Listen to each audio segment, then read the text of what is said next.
കേരളത്തിൽ ചാവേർ ആക്രമണത്തിന് പദ്ധതിയിട്ടെന്ന കേസിൽ പ്രതി റിയാസ് അബൂബക്കർ കുറ്റക്കാരനെന്ന് കൊച്ചി NIA കോടതി. കാസർഗോഡ് IS കേസിന്റെ ഭാഗമായി നടത്തിയ അന്വേഷണത്തിൽ പ്രത്യേക കുറ്റപത്രം NIA സമർപ്പിക്കുകയായിരുന്നു.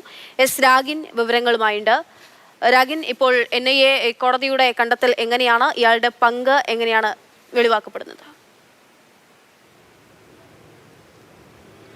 3 കുറ്റങ്ങളും പ്രതിക്കെതിരെ തെളിഞ്ഞിരിക്കുകയാണ്. അതായത് 120B ഗൂഢാലോചന, ഇതോടൊപ്പം തന്നെ UAPA സെക്ഷൻ 38 ഭീകര സംഘടനയിൽ അംഗത്വം എടുക്കുക, അതോടൊപ്പം തന്നെ ഭീകര സംഘടനയെ സഹായിക്കുക UAPA സെക്ഷൻ 39.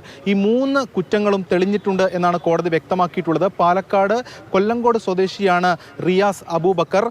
ഇതിൽ നേരത്തെ കാസർഗോഡ് നിന്ന് 15 പേരെ കാണാതായതുമായി ബന്ധപ്പെട്ടാണ് NIA ഒരു കേസ് രജിസ്റ്റർ ചെയ്യുന്നത്. അത് കാസർഗോഡ് IS കേസായിരുന്നു. IS ചേർന്നതുമായി ബന്ധപ്പെട്ട കേസായിരുന്നു.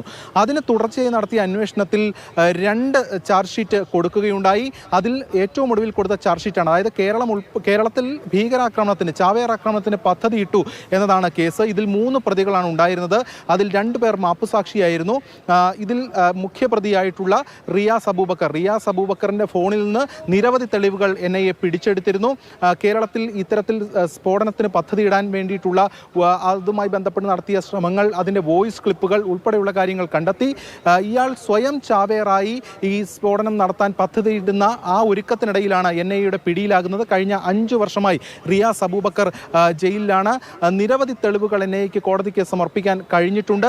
ഇതിൻ്റെ അടക്കം അടിസ്ഥാനത്തിലാണ് ഇപ്പോൾ ഇയാൾ കുറ്റക്കാരനാണെന്ന് കോടതി കണ്ടെത്തിയിരിക്കുന്നത്. നാളെ ശിക്ഷയിന്മേലുള്ള വാദം നടക്കും. പ്രതിക്ക് പരമാവധി ശിക്ഷ നൽകണം എന്നതാണ് പ്രോസിക്യൂഷൻ്റെ NIAയുടെ ആവശ്യം. NIAക്ക് വേണ്ടി അഡ്വക്കേറ്റ് ശ്രീനാഥ് ആണ് ഹാജരായത്. ഇതോടൊപ്പം തന്നെ പ്രതിക്ക് വേണ്ടി ആളൂരും ഹാജരായി. എന്തായാലും നാളെ ശിക്ഷയിന്മേലുള്ള വാദം നടക്കും. ഈ കേസുമായി ബന്ധപ്പെട്ടുകൊണ്ട് നേരത്തെ യാസ്മിൻ എന്ന യുവതിയെ പിടികൂടിയിരുന്നു. അവരെ ശിക്ഷിക്കുകയും കോടതി ചെയ്തിരുന്നു. അതിനുശേഷം 2ാമതൊരു കുറ്റപത്രം കൊടുക്കുകയായിരുന്നു. അതിനുശേഷം നൽകിയ 3ാമത് കുറ്റപത്രമാണിത്. എന്തായാലും ഈ കേസുമായി ബന്ധപ്പെട്ടുള്ള ഈ ISൽ ചേർന്നിട്ടുള്ള അബ്ദുൾ